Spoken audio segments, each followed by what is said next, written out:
Good afternoon, everyone, and welcome to this lunchtime session with HSO. This is hosted today by myself, Andy Clough. I'm the head of public sector here, and I'm joined by my colleague, Shilan. Hi everyone, so I'm Shilan Kimani. I'm the Dynamics 365 Customer Engagement Specialist at HSO. Thank you, Shilan. And here's our agenda today, a very, very brief introduction. We're going to get straight into talking about the HSO Government Accelerator. Shilan's going to show you the solution, and we're going to talk about what it's trying to do and what the benefits are. And then we'll have a very short call to action at the end. We will take questions. I will endeavour to answer them once I've finished my brief introduction. But those that we can't answer, we will come back to you as well. So both put questions in the chat, or do feel free to shout out. A very brief HSO introduction. You don't overly want to hear about that. HSO are a leading Microsoft partner here in the UK and around the world. We have a long history in a number of sectors, including retail, manufacturing, and indeed public sector. Importantly, we're a member of the Microsoft Inner Circle, and that means that we're at the top table of Microsoft business applications, Dynamics 365, to be able to influence that product, but also take our customers' feedback and directly give that to Microsoft. There's only 5 partners worldwide that are part of that exclusive circle. We only do Microsoft. We're extremely focused on that solution, and really gives me great pleasure to say that we were voted the best Microsoft partner to work for. So above anything else, Shilan and I are happy to be working here and presenting to you today. That's all I'm going to say about HSO. So the Microsoft Government Accelerator, we built this upon the Microsoft Government Accelerator. This was a kind of piece of technology that sat in their dataverse, if you know what that is. It was a data layer, and it was designed to give governments a fast start, an accelerator, it says it in the name, to be able to deploy rapid solutions. We got hold of it just over a year ago, and it didn't really do what we wanted for the UK. It was very Americanized, certainly didn't fit the local government market. So we invested in that solution, we enhanced it, we built a local government specific data model to cater for the kind of things that we need to look at in local government, and we enhanced it, and we've been enhancing it ever since. It's a rapid baseline to be able to build solutions really quickly and really rapidly. But it's also, because it's built in the Microsoft ecosystem, it allows us to utilize latest technology like AI, Copilot, and all the new things that Microsoft will bring going forward.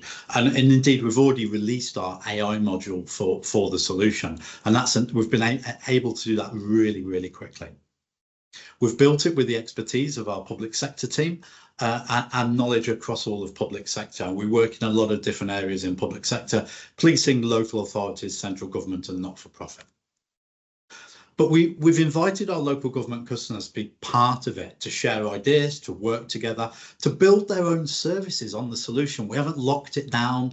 We don't say, oh no, you can't enhance it, you can't do this, you can't do that. We're really encouraging that collaboration, sharing, and that's demonstrated by the first customer that went live with the solution, which is South Gloucestershire Council, where we really did a joint development with themselves, some input from Microsoft, to build something that was fit for purpose, useful, but ultimately reduce costs for themselves and improve their citizens' lives as well. And that's really the focus of the solution. So we really aim to drive more benefit from the Microsoft technology that local authorities have. And I'll come on and talk more about that later on. But it allows you to manage service requests and all the different types. We don't limit it. But recently as well, some of our customers are talking about it being used as a tool for sharing data, to allow perhaps third parties under control into the system to input perhaps their data about a citizen or a service or a group of services or citizens, and to share that data out to perhaps the police service or the local health authority. And it does that because it has lots of different layers of security that you can use to either share limited data, share all of the data, or be in control of that data, more importantly. It's really easy to use. It's really easy to allow citizens to get access to it. We provide a portal. You can use your own portal. You could use a chat bot. You can use other AI technology. You can use other technology to come into the system that suits you. We don't have any prerequisites. We don't lock it down. We want to make it easy and open to use. We're looking to drive up data quality, have the citizen input that data, aggregate that data, and then perhaps bring in data from third-party systems. We're not looking to rebuild a social care or a taxation system or an education system here. We're looking to layer over the top of it and bring the best from those systems to make rapid, quick decisions, to allow sharing of data under strict security controls.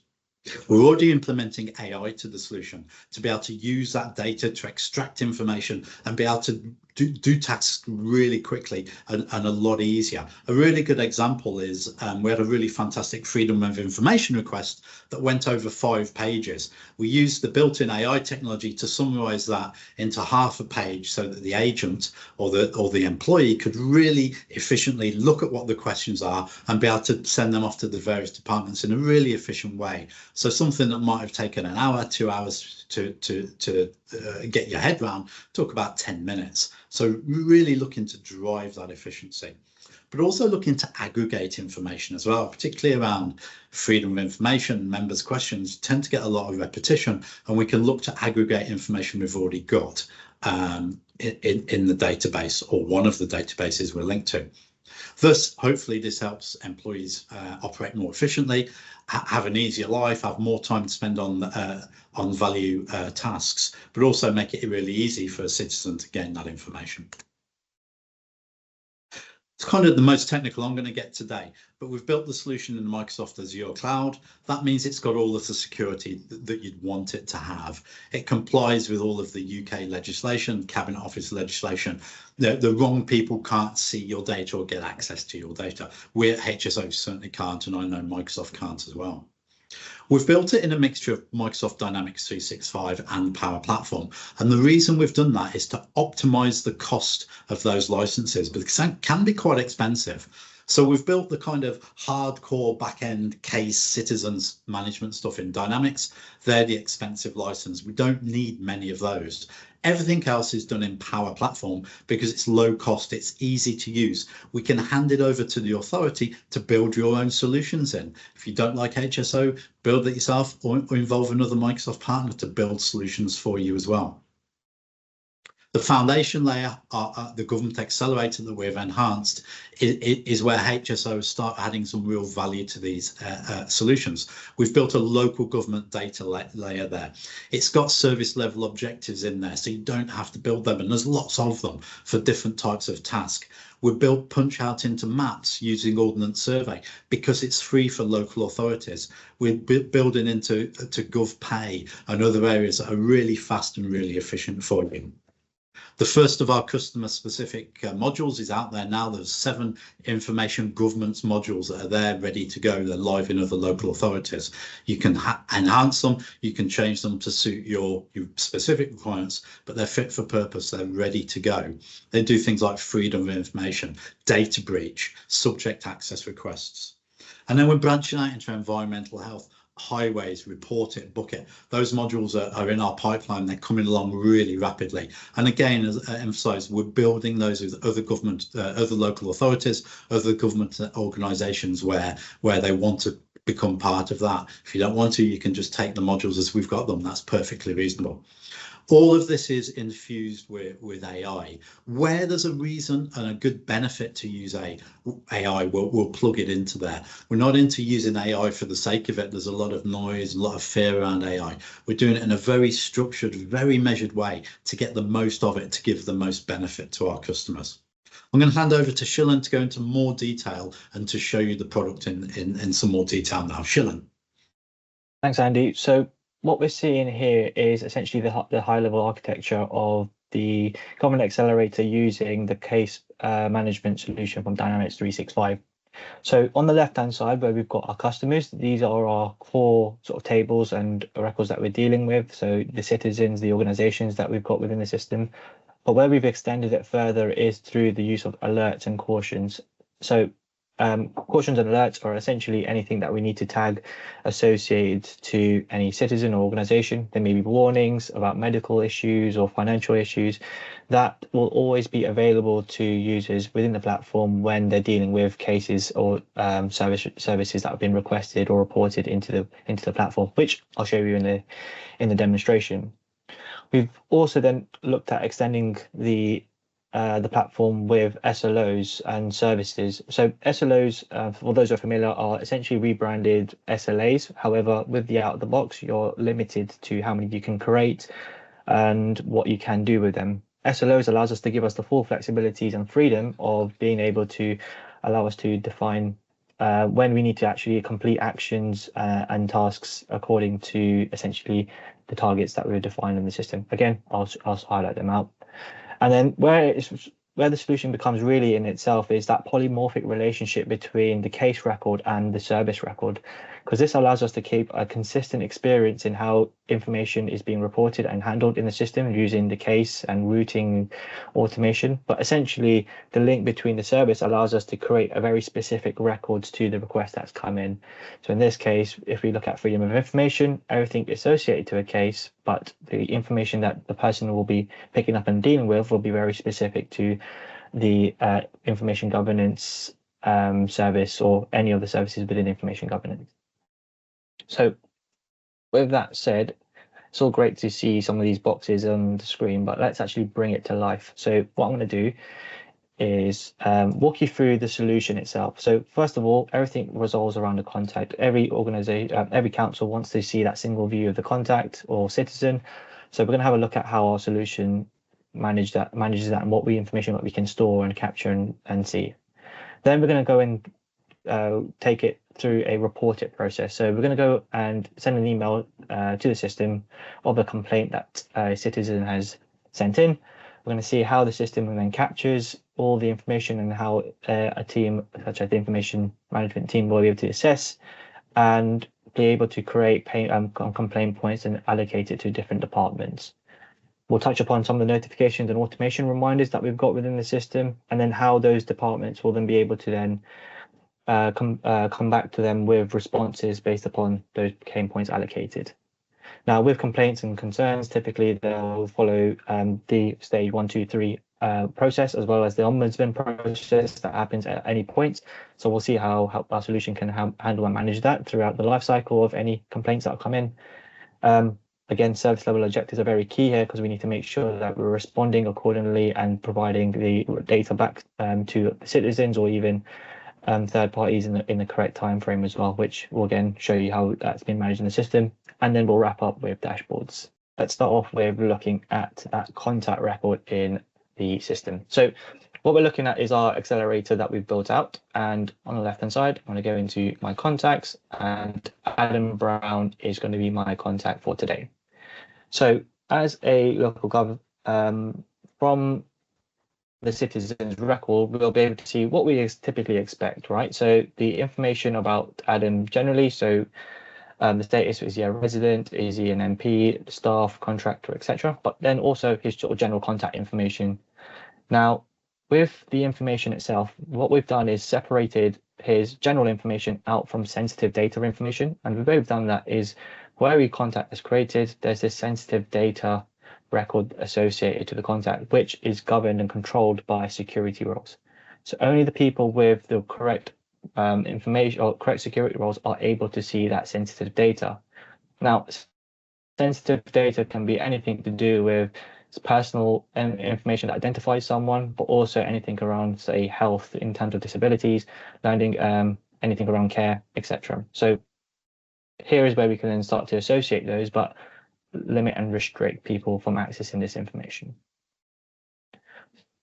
In the center of the screen, we've got alerts. So these are all the alerts or information that we need to keep and track on top of the contact record to be able to understand anything that anyone is engaged with the contact that you should be aware of. It may be medical. So in this instance, we've got an alert around information around a medical criteria for Adam, or it could be financial. So they may have financial issues. It may be warnings, large dogs on site, and so on and so forth, allergies, and so on and so forth. Allows us to then be able to understand how we need to then handle the engagement with the contact. On the right hand side is essentially the interactions we've had previously. So this gives us a whole historic view of how Adam has engaged with the council, whether it's freedom of information requests, historical complaints, feedbacks, and so on and so forth. So this starts to build out the picture of how Adam has interacted over a period of time. But then also on these little tabs, what we can also see is what has been closed off. Have we got any documents associated to Adam's record? So it may be passport copies that we've got, or any a proof of address documents that we've got, again, centralizing it against the citizen's record. And connections, so understanding how Adam is linked to any specific contact in the system, whether it's their spouse, carers, children, so on and so forth. We'll be able to adapt and build those connections out to understand who Adam's in, who's Adam related to. And then lastly, I wanted to mention is cross references, which is essentially allowing us to establish where Adam exists in other systems in the environment, in the state. So there may be back office systems that are not connected in. We can capture IDs, etc., where Adam also sits. So from a GDPR perspective, we can sort of map out where his personal data is also kept. Also, from an integration perspective, should we need to integrate into third-party applications, bring the information across, we can use that as a way of identifying. So that's Adam at a very high level. What I want to do is actually showcase now a complaint that Adam has raised into the system. So what we're going to do, first of all, is send an email. So as Adam, I've sent an email to the council to complain about a few points. So he's complaining about a few potholes that are in the area, some grass that I've overgrown, and also a flickering light on the street. Now, he's sent this into one of the mailboxes, and how Dynamics has been configured and set up is it will take that information and output it into a case record and queue it into an order where someone, for instance, the information governance or information management team will be able to pick up and allocate. Now, what does that look like from the output? So essentially is what we're seeing on the screen here, which is a case record. Now, when we deal with any requests that have come in, whether it's reported, whether it's applying, etc., it will always take the same look and feel, where on the left-hand side, we've got the contact who's raised it, the service information that it's in relation to. So in this case, it's information governance, it's a complaint of a service type reported by Adam. But if it was on behalf of someone else, we can also then identify who it was on behalf of. And then the origin, so in this case, it's email. In the center of the screen is the actual case details records, or the service details records. So it's essentially linked to that Power Apps record that we were talking about earlier on, where this will be where a large chunk of the detail is kept and managed. And this is where the teams will manage the end-to-end process. And then on the right-hand side, again, are related records. So if I actually go into that case details record of that complaint, what we'll then start to see is a record very specific to that complaint process, such as what we're seeing here. So every complaint in our system will start off as a concern. Now, a concern in this case is, well, first of all, we need to assess whether it's actually a complaint or can we actually address it, first of all, through the initial contact. So with all the information that's captured, we can then start to look at, from the timeline, that email that's been associated to the case that's been generated, so the one that Adam has sent across. So we can start to see what Adam sent, the information, and from here we can then start to extract things like the complaint points, or we can initially have the conversation, respond back to Adam saying, well, these are already addressed and we can close this, or we can potentially close this down. However, if we can't close it down, let's say, for instance, Adam wants to continue with the complaint because he's not happy with the initial response, this is where we can then take the concern and move it into the stage 1 complaint, where at this point, we can then start to split out those pain points into specific records for different service departments. So these complaint points are the individual complaints that have been raised. So as people complaining to the council, they may have different complaints to different departments. It may be that the complaint is going to the waste management team. It could be going to highways and maintenance. It could go to other departments. Using the complaint points team, we'll be able to essentially capture which department this complaint is in relation to, the owner. So the owner could be a specific person or a team, and when the due date and incident and dates happened. From this point, we'll be able to then identify what the complaint is and what the desired resolution is from the citizen's perspective. So always trying to understand what is it that they are expecting for it to be classed as resolved.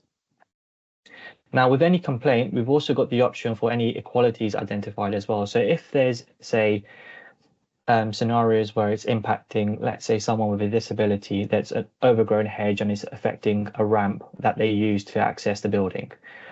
With those, we are then able to identify that there's an equalities issue and then also define what it is it's in relation to.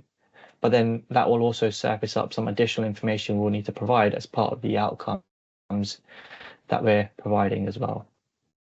So by creating all of my complaint points and allocated it to the correct departments, what we'll get is in the system. So if I just create a new one, for instance.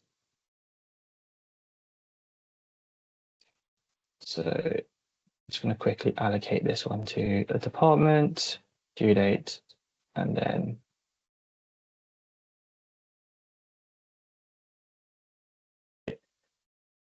within each complaint, what we have is a checkbox at the bottom to then say whether an initial notification has been sent out to the departments that it's been allocated to. Now, previously, you'd have every time a new complaint is created, a new email gets allocated out to the department or the team that's been associated. However, we know that from a experience perspective, that's not great because someone might have 10 complaints or 100 complaints associated to them, and that's 100 emails associated to that person in their mailbox, which we definitely do not want. How we've managed that within the system is once all the complaints have been created from the system, we then get a notification on the top of the form to say that there's pending complaints that haven't been notified to the owners yet. So it's allowing us to then send that notification to the owners. So this allows us to then control and mass send through a single email with all the related email complaints related to them. So the way we do that is by clicking on the notify owners button, which will initially send all the complaints to the person in a consolidated email, or the different teams in a consolidated email. And what that looks like is something like this. So once again, in the timeline, all of your activities get recorded, but then from someone who's been allocated multiple complaints, they'll be able to see that all in a single email with the summary of the complaints, the due date, and then a link to the complaint item as well. So for them, they know when they need to respond by, and then a link for when they can provide their response. Now, the system will then help automate some of the notifications as well. So if they haven't addressed the complaint within 5 days, another reminder will get sent. And if there's 5 days before the due date and they're still open and active, then another reminder will then get sent with a consolidated list of chases for all the open complaints. So for a team that's been associated with a complaint, they'll be able to assess what has been put into the complaint details, and essentially their outputs will be added into the outcome resolution tab. From here, they can add in what their response is, when they responded, and what are the outcomes of those. Once they're happy, we can then update the status to whether it's in progress or inactive, and then was it resolved, unresolved, or partially resolved based upon the responses back, which will then subsequently close off any further notifications to the specific complaint. Now, we can then go back and respond to the citizen with all the complaints addressed, but there may be an issue, or there may be a point where they actually don't want to,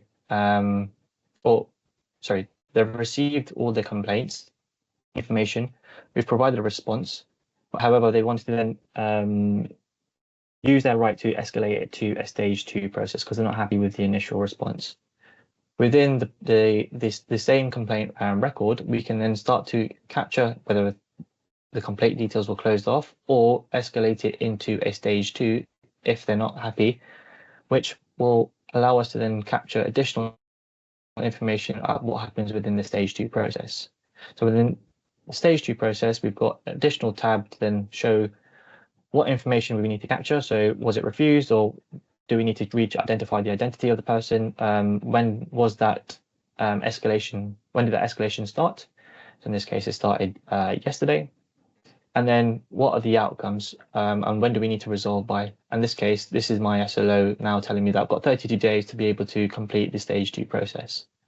But as part of the stage 2 process, you've also got different milestones that need to happen. So as you're investigating with independent people from the different departments, they'll need to have certain actions that need to happen as part of what you conduct within stage 2.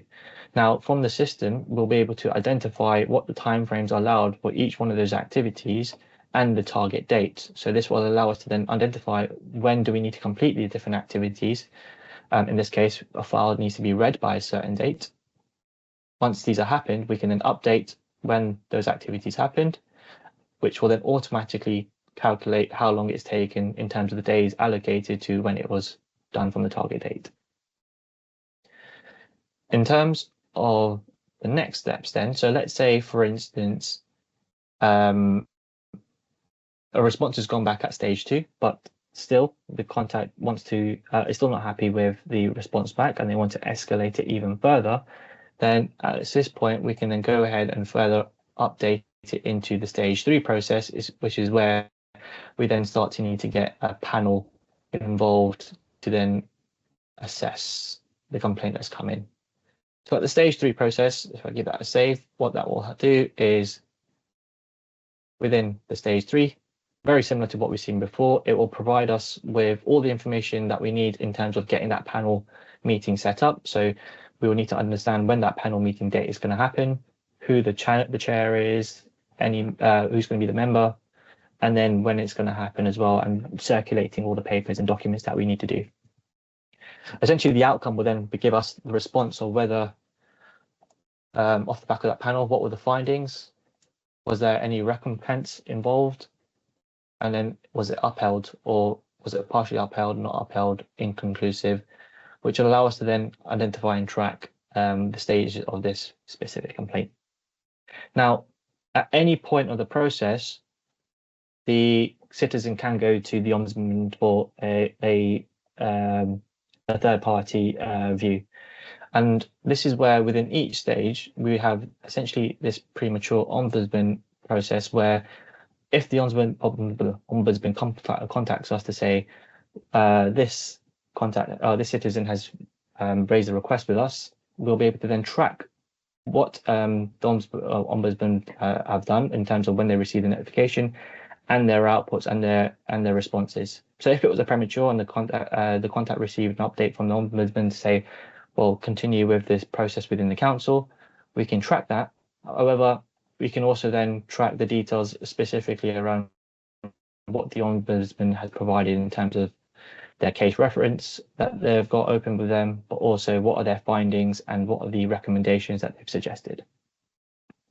At this point, at any point in time, if someone's done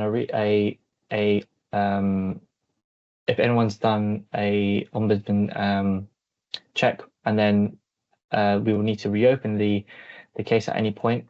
Again, we can then use the reopen tab to be able to capture what we need to do at the reopen stage. So if anyone does a premature case with the Ombudsman and 6 months down the line they need to re-engage with the Ombudsman again, we can use the existing record to reopen and then essentially capture what the outputs are from the second assessment. Now, what we're walking through now is essentially one process for, say, a complaint for different departments. However, the system is very much adaptable for different stages of the complaint process. Let's take, for example, if the process was in relation to adult social care as an example, this stage of the 3-step process or the 4-step process doesn't apply, because in adult social care, you would go from stage 1 to the Ombudsman. which again, our solution caters for as well. So it's dynamic on what stages you would present based upon the services or the complaint area that it's in relation to. For instance, if it's for children, then the information that you'll be capturing and recording against children will be related to anything around safeguarding and any personal information that we need to be aware of.